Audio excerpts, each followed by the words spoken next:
তব কথামৃতম তপ্ত জীবনম কবিভিরীড়িতম কল্মষাপোহম শ্রবণমঙ্গলম শ্রীমদাচ্যুতম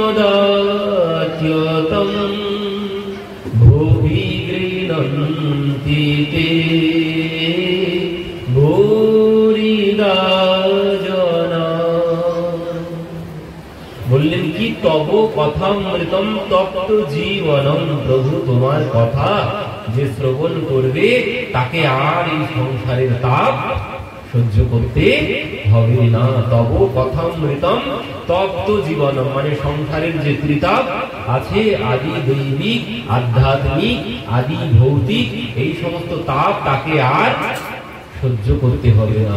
সে কি করবে বলছেন, ওই গরমের সময় যার ঘরে এসি আছে সে যেমন এসি লাগিয়ে আরামে ঘরের মধ্যে বসে আছে গরমের দিনে, ঠিক তেমন বলছেন ওই যিনি এই ভগবানের লীলা কথা চিন্তন করবেন, স্মরণ করবেন, কীর্তন করবেন, তিনি ঠিক ওই এসির মধ্যেই বসে থাকবেন। গরমে তার কোনো কষ্ট হবে না। কষ্ট হবে তার বলছেন ওই যে পথে পথে ঘুরে বেড়াবে। পথে পথে ঘুরে বেড়ানো মানে কি বলছেন, যিনি এই ভগবানের চরণ আশ্রয় না করবেন তারই তাপ লাগবে। এই সংসারের তীর্তাপ সেই সহ্য করবে যে ভগবানের চরণ, যে গুরুর চরণ। মীরাবাই বললেন, আমার মন লেগে গেছে গুরুর চরণে, আমার আর কোনো চিন্তা নেই এই ভবসমুদ্র পার হওয়ার জন্য।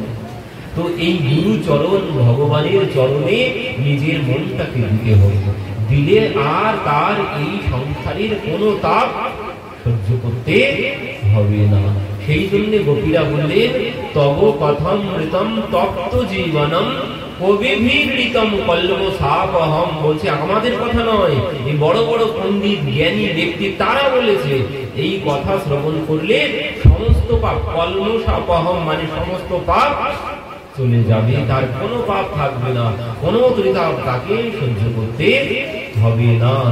কি বললেন, তব কথামৃতম তপ্ত জীবনম কবিভিরীড়িতম কল্মষাপহম শ্রবণমঙ্গলম শ্রীমদাচ্যুতম ভুবি গৃহন্তি তে ভূরিদা জনা। বলছেন শ্রবণমঙ্গলম, আমরা মঙ্গলের জন্য কি করি?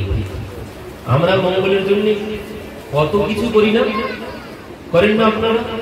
কেউ সোমবারের ব্রত, কেউ বৃহস্পতিবারের ব্রত, কেউ অমাবস্যার ব্রত, কেউ পূর্ণিমার ব্রত, কেউ একাদশীর ব্রত, নানান রকম। কেউ বাবার মাথায় জল ঢালতে যায়, কেউ শনিবারে মায়ের পূজা করে, কেউ শনিবারের দিন শনিদেবের পূজা করতে যায়।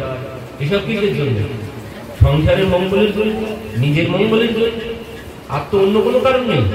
এসব নিজের মঙ্গলের জন্য আমরা করি, কিন্তু বলছেন এই সমস্ত কিছু দিয়ে প্রকৃত কল্যাণ হয় না। যেমন এই যে আমরা আলো জ্বেলেছি, কিসের জন্য? অন্ধকার দূর করার জন্য আলো জ্বেলেছি। তো আপনি বলুন, আপনি যতই আলো জ্বালান অন্ধকার কি দূর করতে পারবেন? সম্ভব? অন্ধকার দূর করা সম্ভব আলো জ্বেলে? হয়তো কিছুটা জায়গার অন্ধকার যেতে পারে, সম্পূর্ণ অন্ধকার আপনি সরাতে পারবেন? কোনোদিন সম্ভব নয়। কিন্তু বলছেন ওই ঠিক একই প্রকারের আমরা যত ব্রত করি, যত কিছু ব্রত করি, সব কি কল্যাণের জন্য। তো বলছেন সম্পূর্ণরূপে যেমন অন্ধকার যাবে না আলো জ্বাললে, ঠিক তেমন ভাবে বলছেন সম্পূর্ণ রূপে কোনোদিন কল্যাণ হবে এই সমস্ত কিছু, এই সমস্ত কোনো কিছুতে সম্পূর্ণ রূপে কল্যাণ হবে না। কিছুটা জায়গা আলো হবে, সম্পূর্ণ আমি আলো জ্বালাতে পারবো না। কিন্তু সম্পূর্ণ অন্ধকার কখন যাবে? সম্পূর্ণ অন্ধকার তখন যাবে যখন প্রভাতের সূর্য উদয় হবে।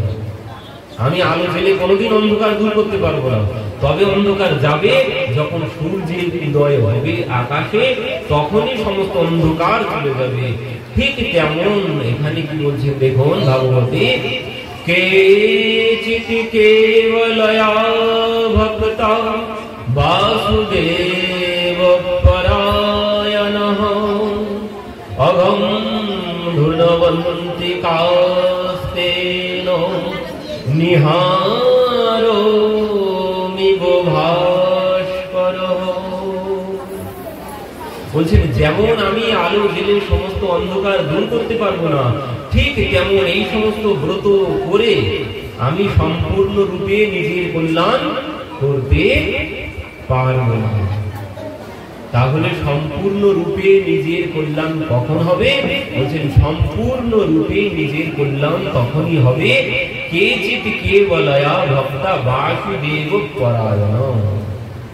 বলছেন ভগবানের চরণ যখন আশ্রয় করব, গুরু চরণ যখন আশ্রয় করব, আর যখন নাম আশ্রয় করব, ভগবানের নাম আশ্রয় করতে হবে, আর কিছু না। ভগবানের নাম আশ্রয় না করলে কোনো কিছুর কোনো ফল ফলবে না। আপনি যাই করুন না কেন, এমনকি একাদশী ব্রত, একাদশী ব্রত করলেও আপনারা একাদশী ব্রত করেন কয়জন? হাত তুলুন, কয়জন করেন? তো আপনারা একাদশী ব্রত করেন, কিন্তু বলছে কি একাদশীর ব্রত করলেও কোনো কল্যাণ হবে না। একাদশী ব্রত করলে কল্যাণ কখন হবে? কলি যুগের একটা নিয়ম আছে, একটা আইন আছে, একটা ল আছে, সেই লয় আগে তোমাকে যেতে হবে, তারপর এই সমস্ত কিছুর ফল ফলবে, তার আগে কোনো ফল ফলবে না। দেখুন, নাম মহানিধি মন্ত্র, নাম হি সেবা পূজা, জপ তপ তীরথ নাম, নাম বিনু और ना दूजा। नाम प्रीति नाम बैर, नाम कही नामी बोले, नाम जामिन साक्षी, नाम बंधन के खोले, राम नाम अधिक रघुनाथ ते, राम निकट हनुमात कहो। কি বলছেন? নাম মহানিধি মন্ত্র, নাম হি সেবা পূজা। পূজারও কোনো ফল পাবে না, কোন সেবার ফল পাওয়া যাবে না। ভগবানের সেবার ফল কখন পাওয়া যাবে? বলছেন একমাত্র নাম আশ্রয় করতে হবে, তারপর একাদশী ব্রত করে ফল পাওয়া যাবে, তারপর ভগবানের চরণে তুলসী দিয়ে ফল পাওয়া যাবে। যতক্ষণ না তুমি নাম আশ্রয় না করছো ততক্ষণ কোনো কিছুর ফল পাওয়া যাবে না। কি বলছে দেখুন, নাম নাম মহানিধি মন্ত্র, নাম হচ্ছে মহামন্ত্র, আর সব মন্ত্র, কিন্তু নাম হচ্ছে মহামন্ত্র। নাম মহানিধি মন্ত্র, নাম হি সেবা পূজা, জপ তপ তীরথ নাম। তীর্থে গেলেও কোনো ফল হবে না। বলছেন তীর্থে গেলে তখনই ফল ফলবে যখন আমি নাম আশ্রয় করব। যিনি নাম আশ্রয় না করবেন, নাম আশ্রয় করতে গেলে আগে গুরু আশ্রয় করতে হবে। গুরু না আশ্রয় করলে নাম পাচ্ছি না, তো গুরু আশ্রয় করে নাম আশ্রয় করতে হবে। যে নাম আশ্রয় না করলে তুমি তীর্থে গেলেও কোনো ফল ফলবে না, যাওয়া আসাই সার হবে, শুধু পয়সা খরচ হবে আর কষ্ট সব। বলছেন যেখানে তুমি নাম করবে তোমাকে তীর্থে যাওয়ার প্রয়োজন নেই।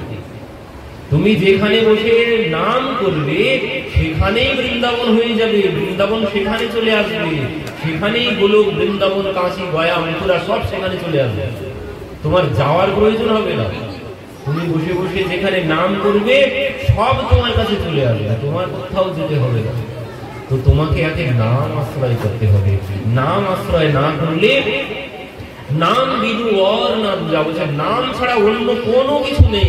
কলম নাস্তে দিও গতির অন্যথা। বলছে নাম ছাড়া অন্য কোনো গতি নেই কলিযুগে। আর কি বলছেন, নাম প্রীতি নাম ব্যয়, মানে কি নাম তুমি ভালোবেসে করলেও যে ফল হবে, নাম তুমি ভালো না বেশি করলেও তাই হবে। তুমি ভালোবেসে নাম করলেও যা হবে, যে ভালো নাও বেশি যদি তুমি করো ঠিক তাই ফল তুমি পাবে। যে ভালোবেসে নাম করে যে ফল পাওয়া যায়, বলছেন যে ভালোবেসে নাম না করছে সে ওই একই ফল পাবে। আর কি বলছেন, নাম কহি নামই বলে নাম অজামিল সাক্ষী। আমরা কতদিন শ্রবণ করেছি, নামের সাক্ষী অজামিল। সে নাম আভাসে নিজের ছেলেকে ডাকল, তাতেই তার উদ্ধার হয়ে গেল। যমদূত বিষ্ণুদূত সবাই চলে গেল, তাকে আর কেউ নিয়ে গেল না। পুনরায় পুনর্জীবন পেয়ে গেল। তখন সে ভাবতে শুরু করলো যে আমি নিজের ছেলেকে ডেকেছি, তার জন্য এই ফল পড়লো। যমদূত এলো, বিষ্ণুদূত এলো, কেউ আমাকে নিয়ে গেল না। আমি পুনরায় জীবন ফিরে পেয়েছি, তাহলে ভালোবেসে নাম করলে আমি আরো কি ফল পেতাম। তো সেই জন্য সেখান থেকে সে সাধু হয়ে গেল। বলছে এবার থেকে ভগবানের নামই করবো, আর কোনো কিছু করবো না। তো তিনি ভগবানের নাম করতে চলে গেলেন, সমস্ত কিছু ছেড়ে দিলেন। তো এই নামের সাক্ষী হচ্ছে অজামিল। আর কি বলছেন, নাম বন্ধনতে খোলে, তার প্রমাণ আমরা ওই অজামিল। আর কি, নাম অধিক রঘুনাথ হতে, নাম অধিক রঘুনাথ হতে রাম নিকট হনুমত কহে। বলছে ভগবানের থেকেও তার নাম বড়। নামের এমনই শক্তি আছে যে ভগবানের মধ্যে সেই শক্তি নেই। বলছেন সেই শক্তি যদি থাকতো, স্বয়ং ভগবান সেই লঙ্কায় যাওয়ার জন্য সমুদ্রে যখন সেই সেতু বন্ধনের জন্য বড় বড় শিলাখণ্ড এনে বানর সেনারা জয় শ্রীরাম বলে ভাসিয়ে দিচ্ছে, সমস্ত শিলাগুলো ভাসতে শুরু করেছে। কিন্তু ভগবান ভাবছেন আমি কেন বসে থাকবো, আমিও দুটো একটা করে শিলা এনে এনে ভাসাতে লাগি। সব বানর সেনারা তারা শিলা এনে জলে ভাসাচ্ছে, আর আমি বসে থাকলে হয়? তো সেই জন্য ভগবান নিজে কি করেছেন, ভগবান নিজে শিলা মাথায় করে এনে সমুদ্রে ভাসিয়ে দিলেন। কিন্তু দুর্ভাগ্যের বিষয়, ভগবান যেটা জলে দিলেন সেটা জলে ডুবে গেল। কিন্তু সমস্ত বানর সেনারা যেগুলো দিল একটাও ডুবছে না। এমনকি একটা কাঠ বিড়ালি বালিতে গা ডুবিয়ে ডুবিয়ে সেই বালি এনে তার উপরে দিচ্ছে, সব ভাসছে। কিন্তু ভগবান নিজে হাতে দিলেন, সে শিলা ডুবে গেল। তো এই দেখে ভগবান ডুবে গিয়ে চুপচাপ বসে আছে, মুখটা খারাপ, শুকনো হয়ে গেছে, মন খারাপ হয়ে গেছে, মুখটা শুকনো হয়ে গেছে। তো এইদিকে হনুমান লক্ষ্য করেছে প্রভুর মুখটা শুকনো হয়ে গেছে, প্রভুর মনে কোনো আনন্দ নেই। যে আনন্দ স্বরূপ, যিনি সৎ চিত আনন্দময়, তার আজ আনন্দ গেল কোথায়? তো এই জন্য হনুমানজি চলে এসেছেন। চলে এসে বলছেন, প্রভু আপনার মুখটা এইভাবে শুকনো হয়ে গেছে কেন? আপনি আনন্দের স্বরূপ, তো আপনার সেই আনন্দ গেল কোথায়? প্রভু বলছে কই না তো হনুমান, কই কিছু হয়নি তো। না না প্রভু, আপনার চোখ মুখ দেখেই বুঝতে পারছি কিছু তো একটা হয়েছে, আপনার মুখটা শুকনো হয়ে গেছে, আপনার মধ্যে কোনো আনন্দ নেই। কি হয়েছে প্রভু? না না হনুমান, কিছু হয়নি। না প্রভু, কিছু হয়েছে, একটা কিছু তো হয়েছে, বলুন প্রভু। আমি বুঝতে পেরেছি কিছু একটা হয়েছে।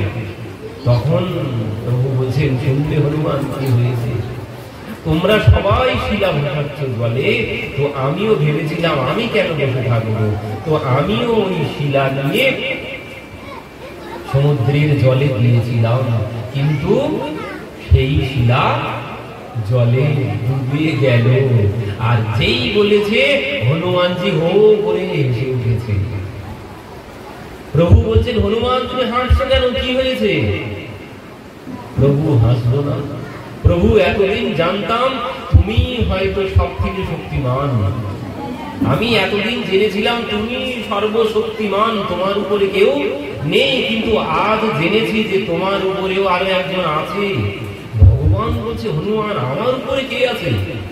আমিও তো জানতাম যে আমার উপরে কেউ নেই, আমি সবার উপরে, আমি সবার মালিক, আমি সব সৃষ্টি করেছি। হনুমান আমার উপরে আবার কে আছে? তখন হনুমানজি বলছেন, প্রভু আপনার উপরেও আরো একজন আছে। সে কে? সে হচ্ছে তোমার নাম। বলছে যে প্রভু তোমার নাম তোমার থেকেও বড়, আর তোমার থেকে বড় যদি তোমার নাম না হতো তাহলে কি হতো? বলছে, जिस समुद्र को लांग सके ना राम, যে সমুদ্র ভগবান পার হতে পারবেন না। বলছেন উস সমুন্দর কো লাंघ गए হনুমান লেকর প্রভু কা নাম। এই পারে বলেছেন রা, ওই পারে গিয়ে মো। এখান থেকে রাম বলে লাভ দিয়েছে, এখান থেকে রা বলে লাভ দিয়েছে, আর ওখানে গিয়ে মো বলেছিলেন বাড়ি বাড়ি। তো হনুমান রাম বলে পার হয়ে গেল, কিন্তু স্বয়ং রামচন্দ্র তিনি পার হতে পারলেন না। বলছেন প্রভু তোমার থেকেও বড় তোমার নাম। তো এই জন্য এই নাম আশ্রয় না করলে কোনো কিছুর কোনো ফল ফলবে না। কলিযুগের মহাপ্রভু এই আইন বেঁধে দিয়েছে, কলিযুগের যুগ ধর্ম নাম যজ্ঞ সার, অন্য কোন ধর্ম করিলে নাহি হয় পার। অন্য কোনো কিছুতে তোমার কোনো কল্যাণ হবে না। একমাত্র ওই নাম যখন তুমি আশ্রয় করবে, বলছেন তখনই ওই ভাস্কর মানে সূর্যের উদয় হবে, সমস্ত অন্ধকার চলে যাবে, তোমার ভিতরের যত অন্ধকার আছে। মহাপ্রভু বলেছিলেন চেতো দর্পণ মার্জনম ভব মহাদাবাগ্নি নির্বাপনম। বলছেন ওই চিত্তরূপী দর্পণ তোমার মার্জিত হয়ে যাবে কিসের দ্বারা? নাম আশ্রয় করে। আর ভব মহাদাবাগ্নি নির্বাপনম, ওই ত্রিতাবচার, ওই সংসারের সমস্ত জ্বালা সব চলে যাবে এই নাম আশ্রয় করবে। তো তোমাকে আগে নাম আশ্রয় করতে হবে। একাদশী করেই আজকে খাওয়া দাওয়া নেই, শুয়ে থাকবে, আজকে কোনো কাজকর্ম হবে না, খাওয়া দাওয়া নেই, আজ কিছু পারবো না। বললেন না, আর ওই দিনই সারাদিন নাম করতে হবে। একাদশী ব্রত করে যদি নাম জপ না করো, তাহলে অকারণ ওই অনাহারে থেকে কষ্ট করাই সাথ, কোনো লাভ হবে না। অনাহারে থাকার কোনো ফল ফলবে না যদি নাম জপ না করো। আগে নাম আশ্রয় করতে হবে। নামই হচ্ছে সূর্য। নাম আশ্রয় করলে সমস্ত অন্ধকার, তোমার মধ্যে যত অন্ধকার আছে সমস্ত অন্ধকার চলে গিয়ে সূর্যের উদয় হবে, সমস্ত পাপ চলে যাবে। গোপীরা এই জন্য বললেন তব কথামৃতম তপ্ত জীবনম কবিবিদিতম কল্মষাপহম। আর শ্রবণ মঙ্গলম, এই কথা শ্রবণ করলেই মঙ্গল। ওই যে বার ব্রত পূজা পার্বণ করে যত কিছু মঙ্গলের কাজ করি না কেন, বলছেন ওর থেকে বেশি মঙ্গল হবে ভগবানের এই কথা শ্রবণ করলে। যা কিছু করবে সব থেকে বেশি ফল ফলবে ভগবানের কথা শ্রবণ করলে। আর কিছুতে এত ফল পাওয়া যাবে না। এই হচ্ছে শ্রবণ মঙ্গলম। শুধু শুনলেই কল্যাণ, শুধুমাত্র শুনতে হবে মন দিয়ে, শ্রবণ করলেই কল্যাণ হয়ে যাবে। তাই তুমি বেঁচে থেকে শ্রবণ করো, আর মরে গিয়েও শ্রবণ করো। মরে গিয়েও যদি শ্রবণ করো তাও কল্যাণ হবে। এই ভাগবতের এমনই মহিমা, যদি কেউ মৃত্যুর পরেও শ্রবণ করে তারও কল্যাণ হয়ে যাবে। তার প্রমাণ ভাগবতের মাহাত্মেই দিয়েছেন। সেই প্রেত ধুন্ধুকারী, জানেন সবাই ধুন্ধুকারীর কথা। ধুন্ধুকারী মরে প্রেত হয়ে গিয়েছিল, মানে এত পাপ কর্ম করেছে, নিজের বিয়ের মাতাকে সবাইকে মেরেছে। তো তারপর এ 4-5 জন বেশ্যাকে রেখেছিল ঘরে। তো সেই বেশ্যারা একে খাটের সাথে বেঁধে মুখে আগুন, জ্যান্ত অবস্থায় মুখে আগুন দিয়ে দিয়ে তাকে মেরেছে। তো ওই অপঘাতে মৃত্যু হয়েছে, তার জন্য এ প্রেত হয়েছে। তো এবার প্রেত হয়ে আর কোনো মুক্তির কোনো পথ নেই। তখন কি হয়েছে, এনার ভাই ছিল গোকর্ণ।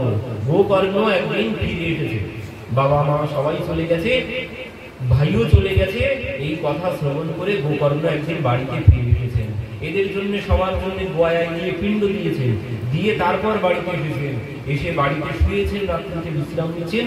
এমন সময় বাইরে ওই নানান রকমের ভয়ঙ্কর শব্দ হচ্ছে। এবার শব্দ শুনে ইনি বাইরে এসেছেন। বাইরে এসে দেখছেন তো কোনো কিছু নেই, অথচ শব্দ হচ্ছে। তখন কি করেছেন, নিজের কমণ্ডল থেকে জল নিয়ে ছুঁড়ে দিয়েছেন। আর যেই জল ছিটিয়ে দিয়েছেন ওই প্রেতের গায়ে যেই লেগেছে, তখন বলছেন অহম রাতা তদীয়স্মি ধুন্ধুকারী ইতি নামতঃ। বলছেন ভাই আমি তোমারই ভাই ধুন্ধুকারী, আমি মরে প্রেত হয়ে গেছি। কেন? আমি যে তোমার জন্য গয়ায় পিণ্ড দিয়েছি, বলছে ওই পিণ্ডতে কোনো ফল হবে না। কেন? আমি যা পাপ করেছি, শতবার গঙ্গায় ওই গয়ায় যদি তুমি পিণ্ড দাও, ওতেও আমার মুক্তি হবে না। তো কি করবো এখন তাহলে তোমার মুক্তির জন্য? তো বলছে দাদা তুমি কিছু একটা করো আমার মুক্তির জন্য। তখন সেই গোকর্ণ সূর্যদেবের আরাধনা করলেন। সূর্যদেব আকাশবাণীতে বললেন তোমার ভাইয়ের জন্য তুমি সপ্তাহ ভাগবত কথার ব্যবস্থা করবে। তো সেই গোকর্ণ সপ্তাহ ভাগবতের ব্যবস্থা করলেন। আর এই ধুন্ধুকারী প্রেত একটা ওই বাঁশ, 7টা গাঁট যুক্ত বাঁশের উপরে বসেছিল। বসে শুনতে লাগলো। এক দিন করে ভাগবত বিশ্রাম হয়, ওই একটা করে গাঁট ফেটে যায়। এইভাবে 7 দিনে 7টা গাঁট যেই ফেটে গেছে, ভাগবত কথা যেই বিশ্রাম হয়েছে, 7টা গাঁট বাঁশের ফেটে গেছে। সঙ্গে সঙ্গে ভগবানের লোক থেকে বিমান চলে এসেছে। ভগবানের পার্ষদরা বিমান নিয়ে চলে এসেছেন। আর সেই ধুন্ধুকারী প্রেম ভগবানের রূপ, চতুর্ভুজ নারায়ণের রূপ ধারণ করে সে সেই রথে গিয়ে বসে পড়ল। সমস্ত ভক্তবৃন্দ দর্শন করল যে সেই প্রেম ভগবানের সারূপ্য পেয়ে ভগবানের রথে করে ভগবানের ধামে চলে যাচ্ছে। তো সবাই জয় জয়কার করতে লাগলেন। ভাগবত মহাপুরাণে কি জয়।